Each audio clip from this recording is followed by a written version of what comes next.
Berakhir sudah jejak nakal Iwayan Jangkep dan Iko Mangbudiasih yang berduet sebagai jambret di kawasan Kuta Badung.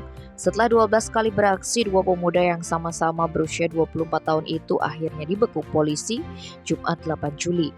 Penangkapan dua penjahat asal Munti Gunung Desa Tianyar Barat, Kubu Karangasem ini berawal dari laporan bule Jerman bernama Fatih Berwegulu ke Polsek Kuta.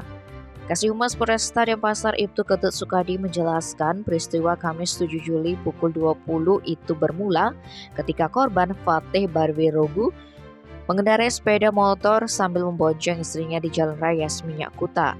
Saat itu korban dan istrinya hendak menuju Hotel Ramada Encore, Jalan Saraswati 3 Seminyak. Tiba-tiba ada sepeda motor yang dikendarai dua laki-laki memepet mereka. Bahkan mereka langsung merampas dengan paksa ponsel iPhone 12 Pro yang digenggam Fatih kemudian kabur. Atas kejadian itu bule yang berprofesi sebagai elektrisian atau teknisi listrik mengalami kerugian sebesar 15 juta rupiah. Menindaklanjuti laporan korban, tim Opsna Reskrim Polsek Kuta segera melakukan olah TKP. Melalui pelacakan ponsel korban, pelaku terdeteksi berada di kawasan Canggu. Beberapa saat kemudian HP yang dibawa pelaku terdeteksi di Jalan Raya Kuta dekat pom bensin Gelail. Hingga akhirnya Jangkep dan Budi diringkus di lokasi tersebut. Melalui pemeriksaan, keduanya mengaku 12 kali menjamret dengan sasaran daerah Seminyak, Legian, dan Jalan Sunset Road.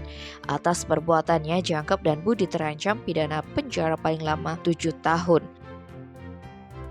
Tim Bali Express melaporkan.